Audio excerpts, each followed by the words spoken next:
and welcome back to yet another episode of Ball with Y'all. Let me tell you, it is so great to be here with you today. I believe this is episode number 5 here in season 2, February 16th, a great time to be alive. We were coming off of a wild weekend in the sports world. Of course, we saw a new champion crowned in the NFL in the form of the Los Angeles Rams. We had some news when it comes to the college coaching ranks, particularly in the SEC on Friday or Saturday or so of last week.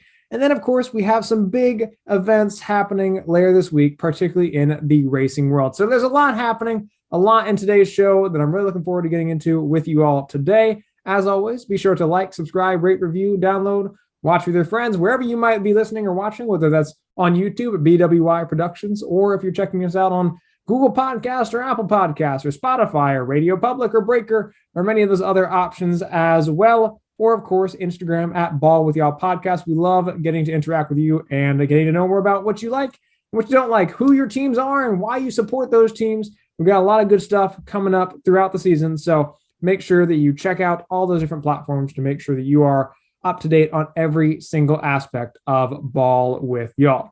Now, without further ado, let's get into story number 1.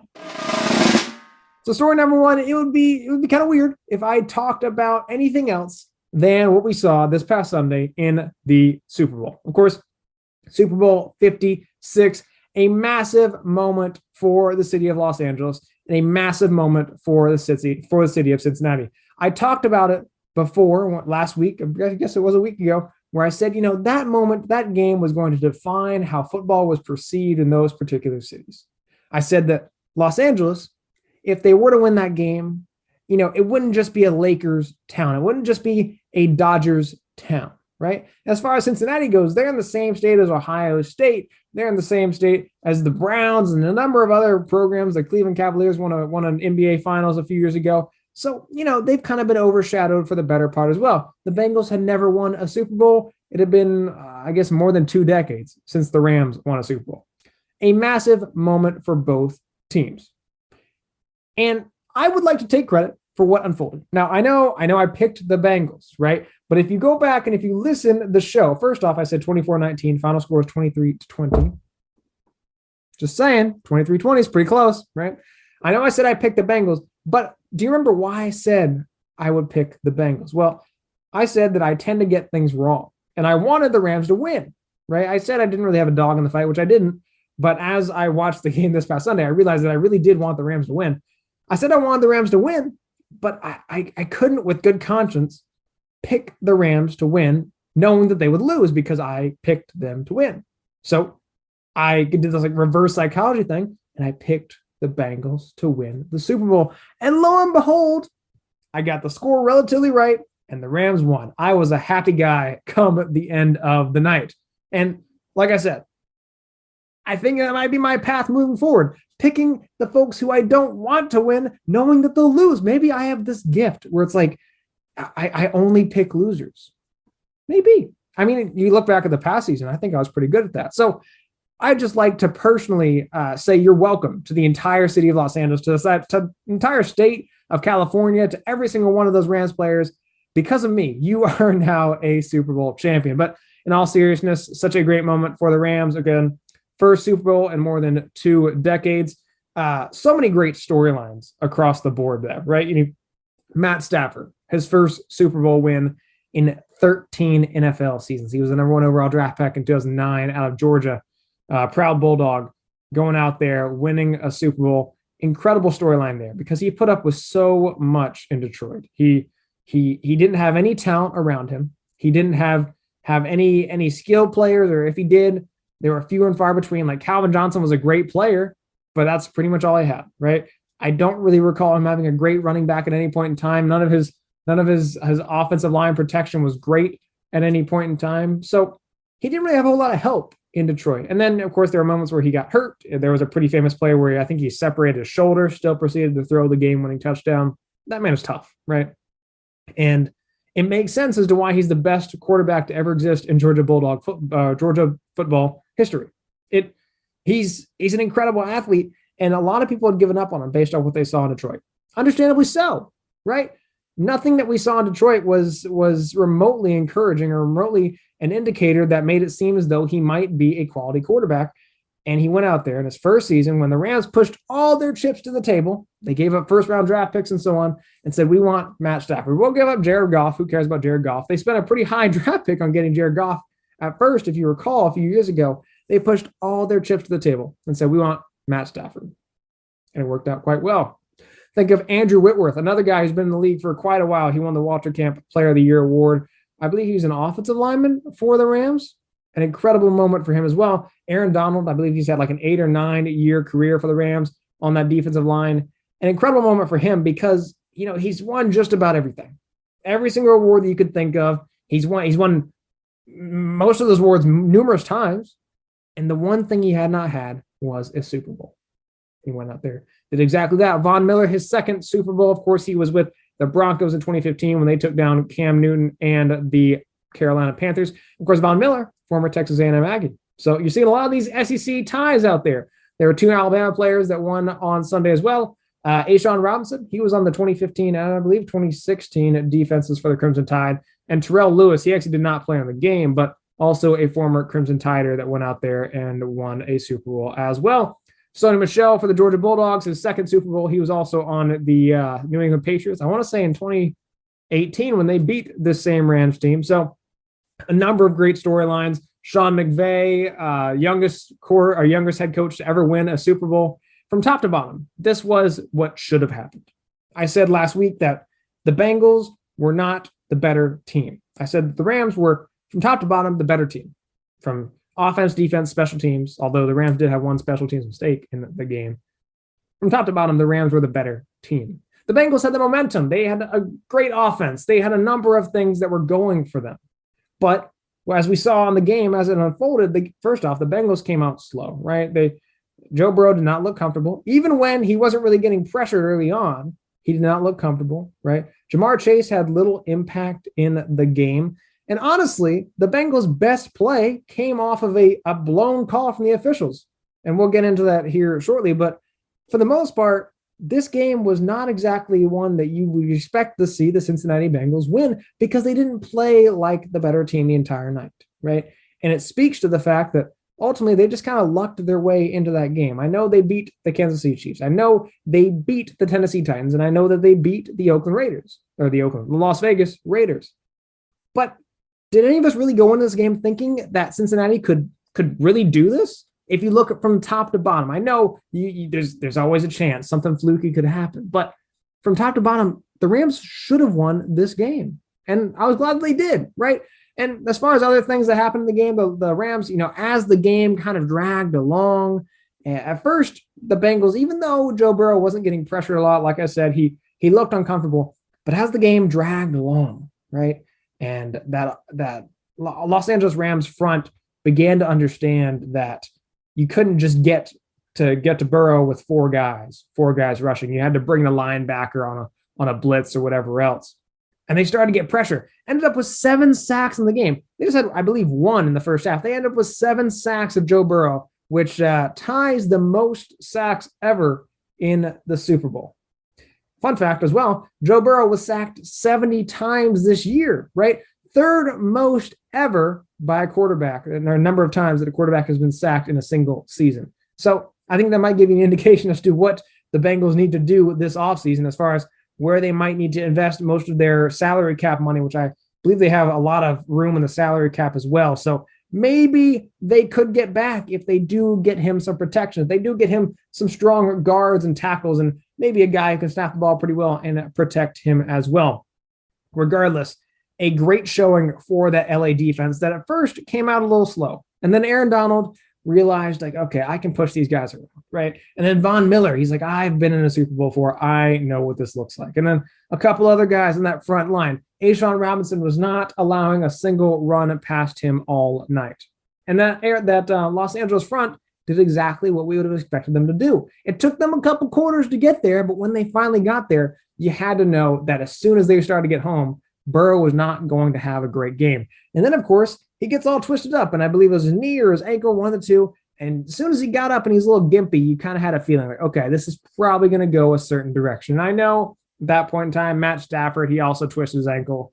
And OBJ, Odell Beckham Jr., he went out with what seems to be an ACL and MCL injury. There were injuries on both sides. But as soon as Joe Burrow went out with that one ankle or that knee injury, came up a little gimpy, you knew that any hope that they had of making a substantial effort toward the end offensively was gone.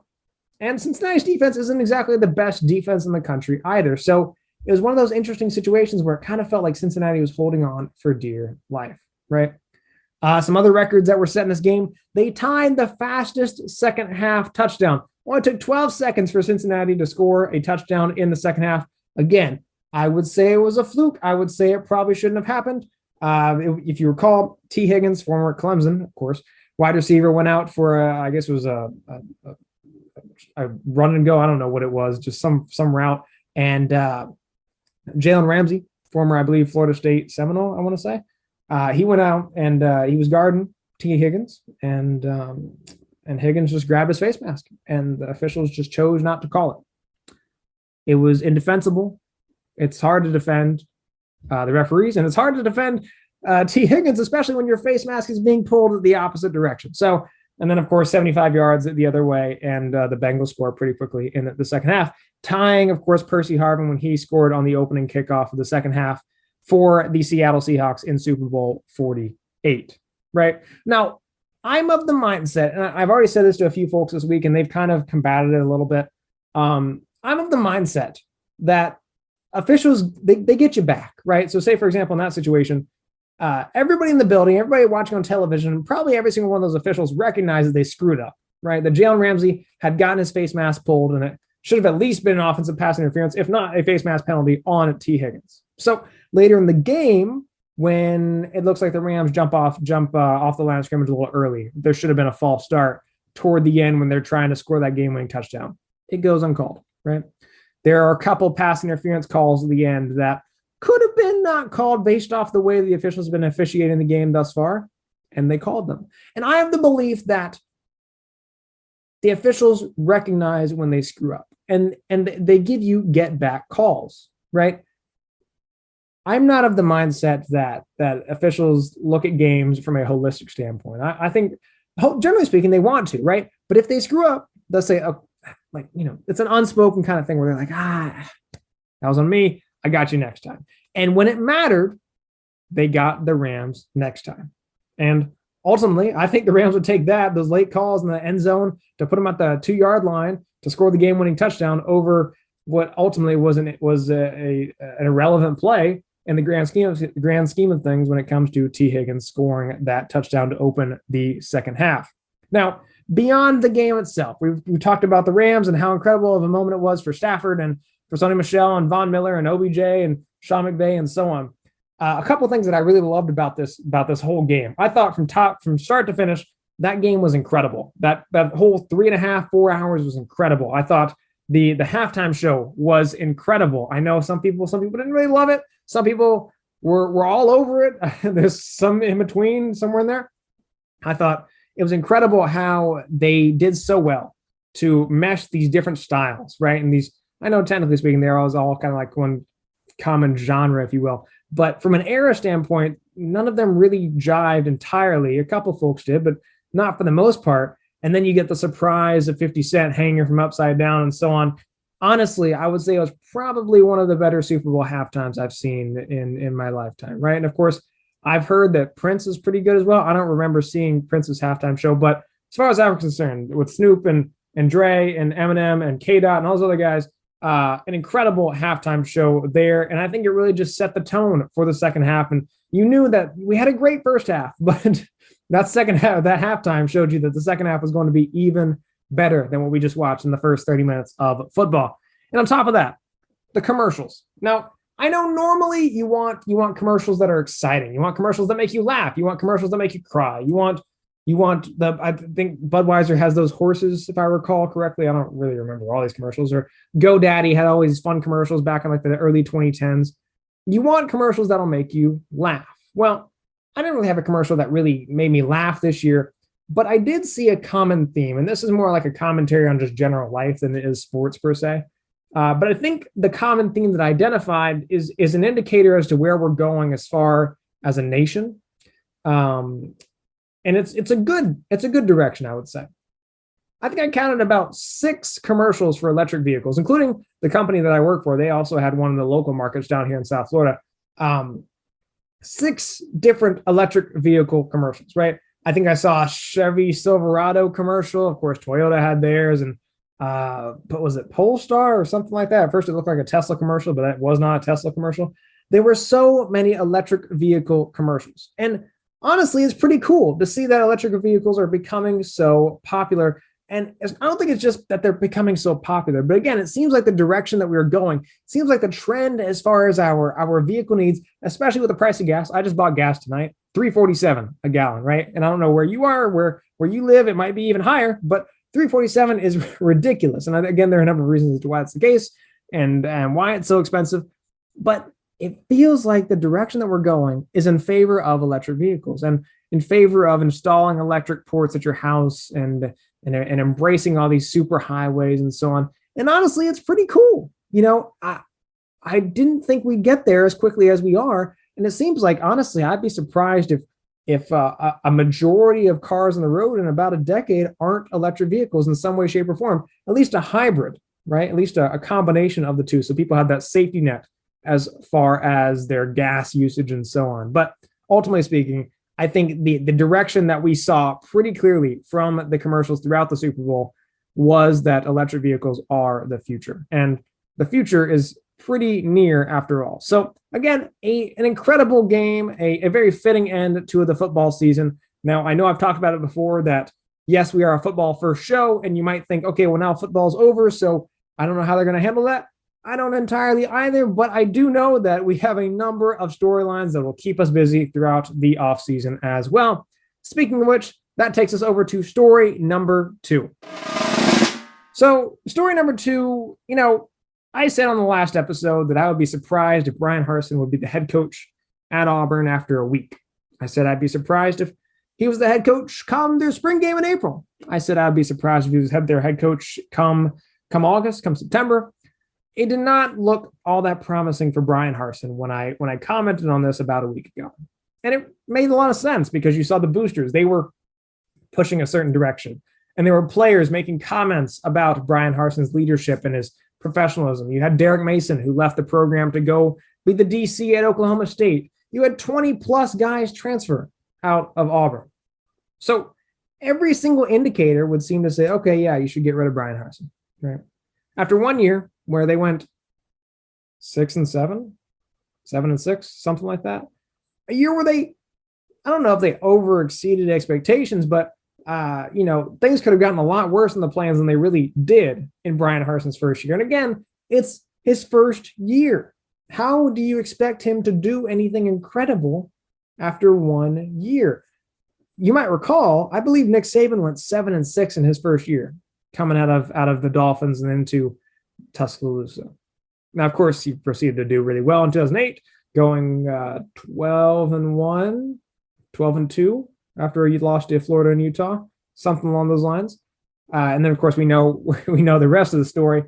But it's hard to judge it off of one season. And when I said that I thought Bryan Harsin would get fired, I was saying that because it felt as though everybody wanted him gone. Now, did I agree that he deserved to be fired? Not exactly. Again, one season, it's hard to quantify.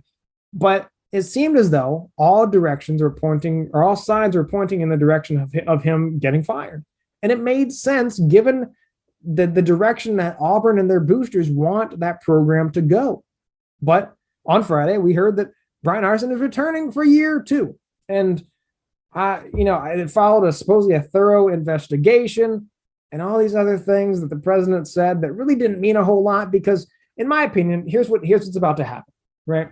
I think this whole past month or so of Bryan Harsin's demise, it lays the foundation for him to get fired in basically 2 years, right?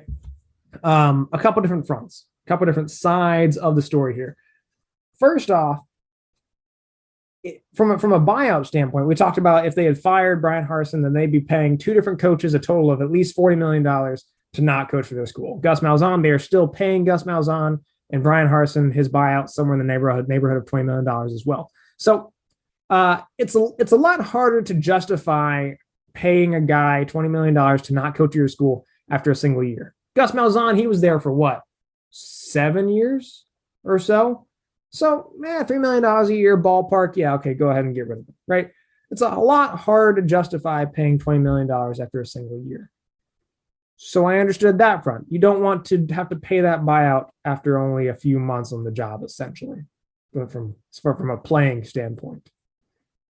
So maybe if you give it a couple years, maybe 3 years in total as opposed to 1, it makes a little bit more sense. You give them a little bit more buffer so the sticker shock doesn't exactly hit you as hard come 2024, 2025, perhaps, I don't know. But the other side of it, I feel like this really messed up everything that Auburn had going from a recruiting standpoint. One great example that I like to point out is at one point in time when Dan Mullen was going through all that he was going through most recently for Florida was like just barely a top 50 program when it came to recruiting. Like, I think they were below Vanderbilt. They were in like the mid to low 40s, right? Somewhere in that neighborhood. And as an SEC school, being below 30 is a slap in the face, basically, especially for a program like Florida.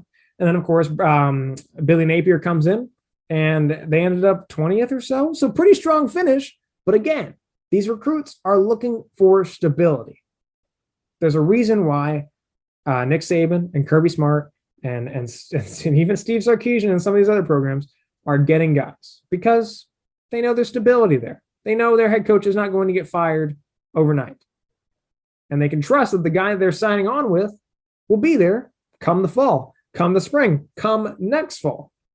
Well, Auburn clearly just showed that they are not fully behind their guy whatsoever. So if I'm a recruit, if I'm in the same room as Bryan Harsin discussing my future as a football player, and he's like, there's a lot of great things at Auburn and we're committed to the program. Yes, I understand you might be committed to the program, but how committed is the program to you? How committed is the leadership to you as the head coach? And to that extent, how committed should I be to you? Because even the university is not committed to you.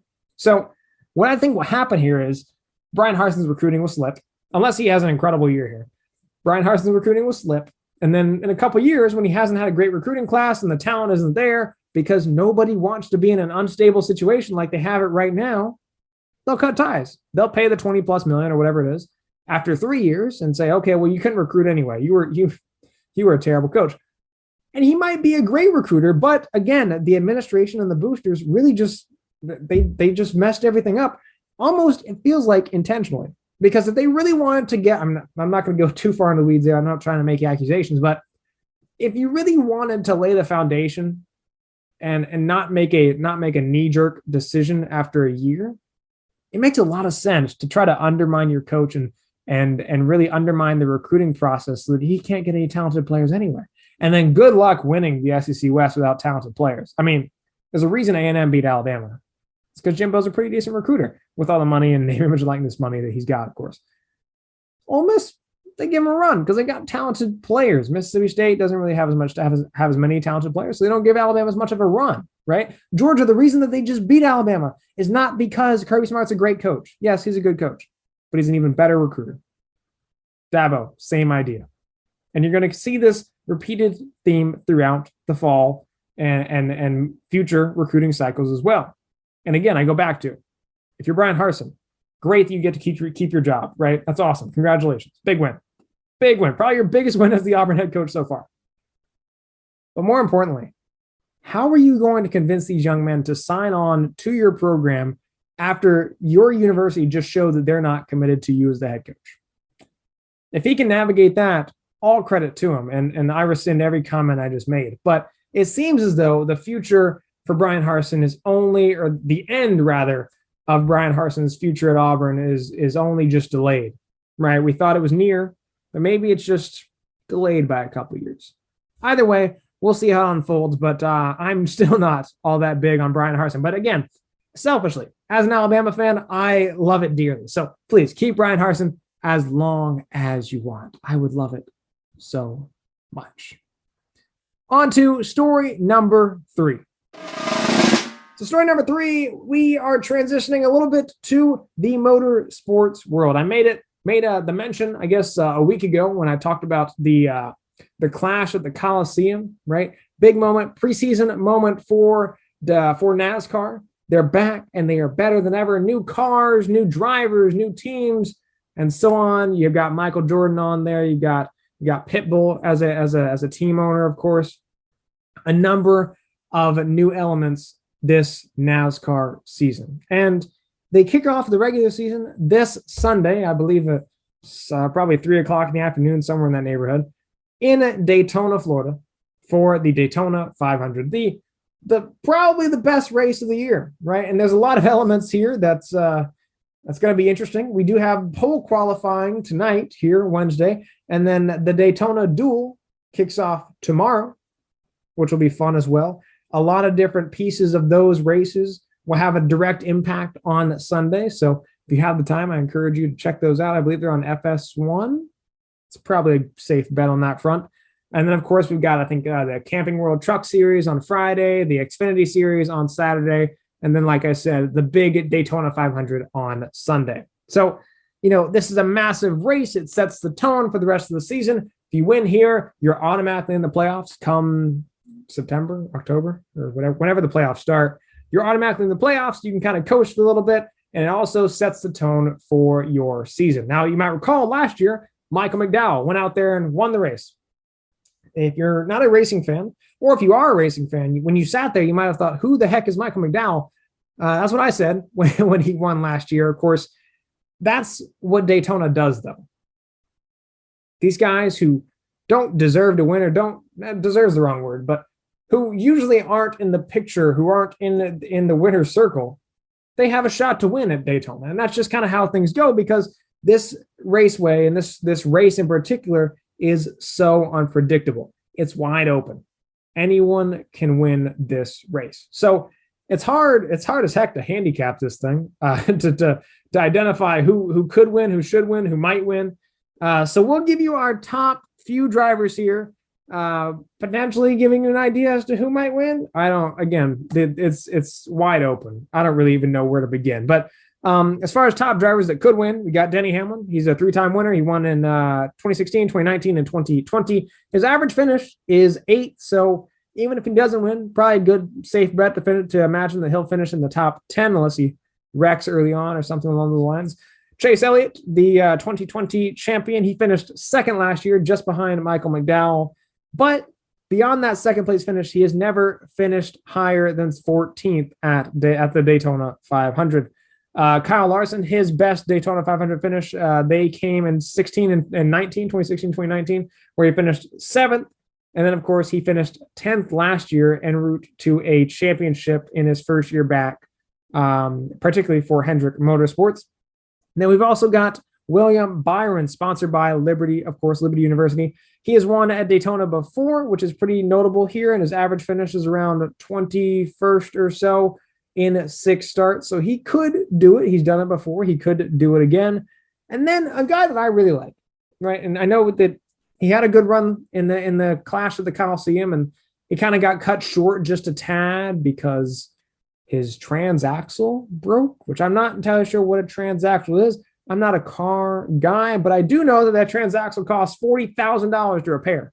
And again, we talked about this before, new cars, and we'll kind of get into it here in a moment, that these cars are, they're few and far between. They don't have too many spare cars or spare parts available. So that was a pretty price to pay for Tyler Reddick and his team. But assuming that they fixed it, and they fixed it well, they've had 2 weeks to get right.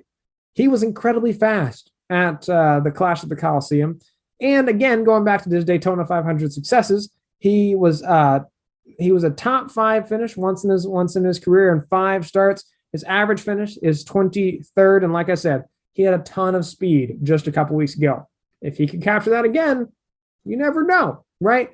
Of those 5 drivers, I would love for Chase Elliott to win. I'm a Chase Elliott fan, full disclosure. So as a result, I also hate Denny Hamlin, right? I just have no love for Denny Hamlin. And I'm kind of tired of seeing Kyle Larson win. He's Chase Elliott's teammate, but still, like, okay. Yeah, he won like 10 races last year en route to winning the championship. I like William Byron. Why? I can't really justify it too much beyond the fact that he's won it before, right?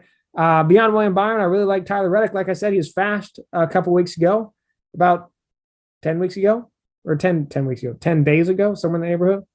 And then I also look at someone like a Ryan Blaney or a Joe Logano, and in fact, Brad Keselowski, right? Keselowski, if you didn't have the chance to watch the Clash of the Coliseum, he did not do all that well. He was really slow. He's on a new team now. He left Penske Motorsports to go do whatever he's doing now with his own team. And he looked really slow. But again, I go back to, you never know who could win these things. And he's won at super speedways before. And I believe he's won at the Daytona 500 before. Last year he won at Talladega. And that was a big moment for him. Same kind of idea, Talladega or same kind of race between Talladega and Daytona. So the skills could translate, right? And it's just a matter of, does his car get him there? But again, you never know. You always end up with massive wrecks. Last year, the race ended in a fire, literally a fiery situation involving Kyle Busch, Joey Logano, Brad Keselowski, and a number of other drivers. And Michael McDowell came out as the winner. You never know who that could be. But I have a feeling it could be William Byron. It could be Tyler Reddick. I like those two especially. So we'll see how that unfolds. But like I said, also, this will be very interesting to see how these drivers drive on Sunday. How aggressive are they? Like I mentioned, they don't have a ton of available backup cars or backup pieces because, again, these are new cars. They're building these new cars as we speak. And so if they wreck a car, they might be done. If they wreck a car in qualifying, I saw one thing saying that some of these teams don't have backup cars at all. So if you wreck a car in qualifying, you might not be able to show up on Sunday. But even if you have a car on Sunday, how aggressively do you drive? Because if you wreck that car, how much is it going to cost to get a new car? And how quickly can you get a new car, right? So I would imagine that although we've seen very aggressive driving at Daytona before, you might take a step back this year because none of these guys want to wreck their cars as willingly or as freely as they might have in the past. Now, granted, at the Clash of the Coliseum, we still saw some wrecks, even when the guys probably weren't even trying to wreck their cars all that much. Eric Almirola, he ate the wall at one point. Kurt Busch did the same. Even Chase Elliott made a little tap there. I believe Justin Haley, he got into it with Kyle Larson. And Ty Dillon was just sending a number of drivers into the wall wherever he could, right? So I'm not sure how it would unfold. I imagine the drivers will be a little less aggressive this time around. But if they are still aggressive, I'll take it. Because again, Daytona, it is probably the most fun race of the year. Now, with just me saying that, it probably won't be all that fun. But I hope and I expect that it'll still be an incredibly fun race and a great way to kick off the NASCAR season. So where do we go today? We talked about the Super Bowl, congratulating the Rams for winning the Super Bowl, a massive moment for the city of Los Angeles. And like I said, could change the direction of how sports are perceived in Los Angeles. We talked about Bryan Harsin, and ultimately, I don't know how long he's got, but I think he's probably got a couple more years, and we'll see how his recruiting continues in the weeks, months, and years ahead. And then, of course, we talked about the Daytona 500, just a few days away. I like William Byron, and I also like Tyler Reddick, but we'll see how it unfolds. And as always, I'm sure there will be a few interesting situations to navigate throughout the race as well. So, as always, thank you for joining us today. I hope you enjoyed today's episode. If you'd like to check out more of our content, feel free, again, to check us out on Spotify, Apple Podcasts, Google Podcasts, YouTube. And as always, you can also check us out on Instagram at Ball With Y'all Podcast throughout the week as well to continue to stay in touch with us on all things sports. So once again, thank you so much for allowing us this opportunity, and thank you for allowing us to talk some ball with y'all.